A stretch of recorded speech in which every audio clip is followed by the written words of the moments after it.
We're here in Canary Wharf. SAI Global have been at the Gartner Security and Risk Management Summit for the last 2 days. We've been having conversations with clients and potential clients about integrated risk management, and we thought it was the perfect opportunity to get some time with Rob Van Straten, who leads SAI Global across EMEA and Asia Pac. We're looking forward to hearing what he's got to say. Hi Rob.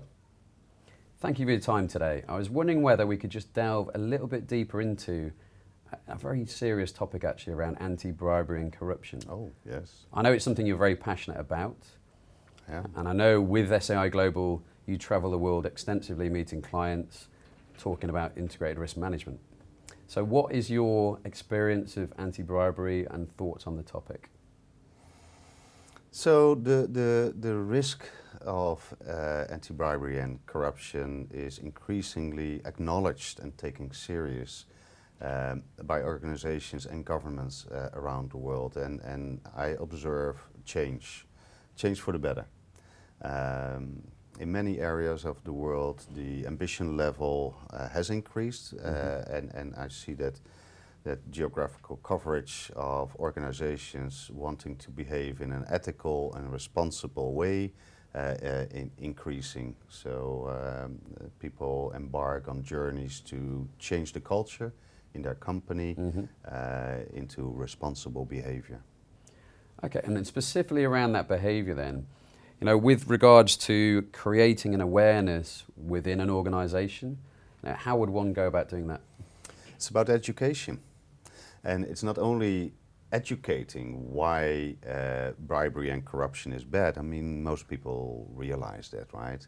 But how do you recognize an organization, a situation that can be evolving into a bribery when it might start in a more innocent way? Very true.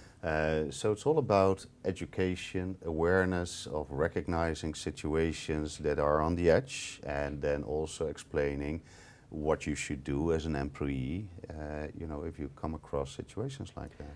If I was an employee, say, in one of the regions around the globe that it's kind of been inherent within their business over the years to do some kind of anti-bribery and corruption kind of element within their day-to-day business, how would you advise somebody that's entering into that market? That's a very good question. So I wouldn't categorize everything that's given to another person in the context of a business transaction as corruption or bribery. So we more identify that as gift and hospitality.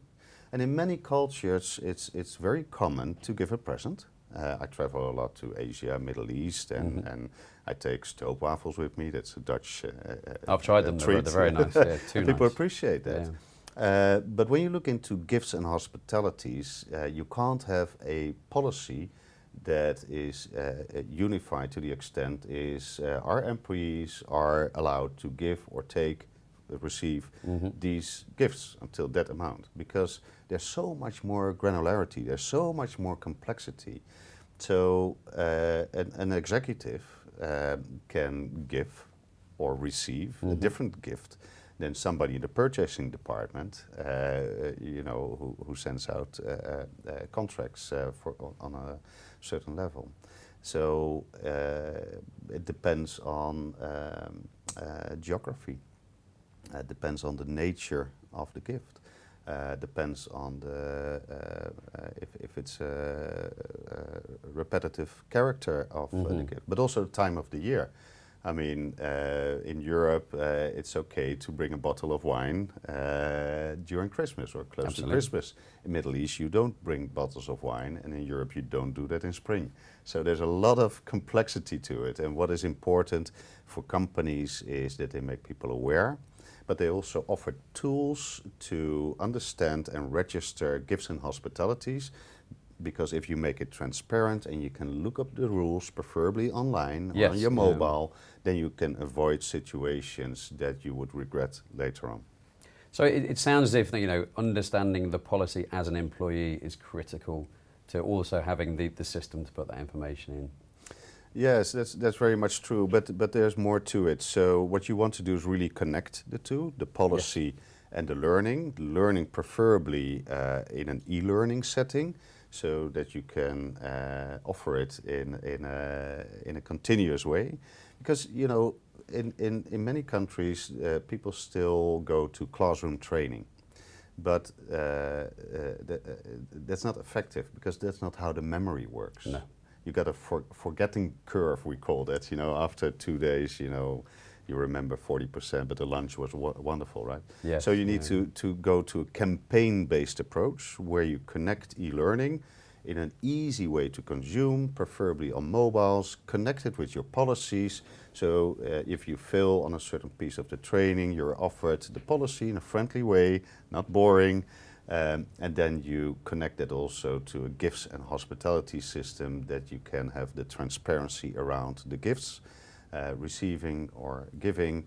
And if there's exceptions, if I'm in the Middle East and somebody gives me a pen, a $200 pen, because I've been presenting, I can't refuse the pen, because course, that would be highly inappropriate. Yes, yeah.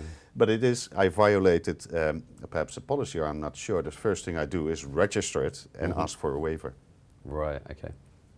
Well, that's a fantastic insight into, you know, the anti-bribery and corruption world through your eyes. Thank you for your time. We've learned a lot from our conversation with Rob today, and we've also learned a lot from our conversations with our clients and potential clients. I hope you have too, and thank you for joining us.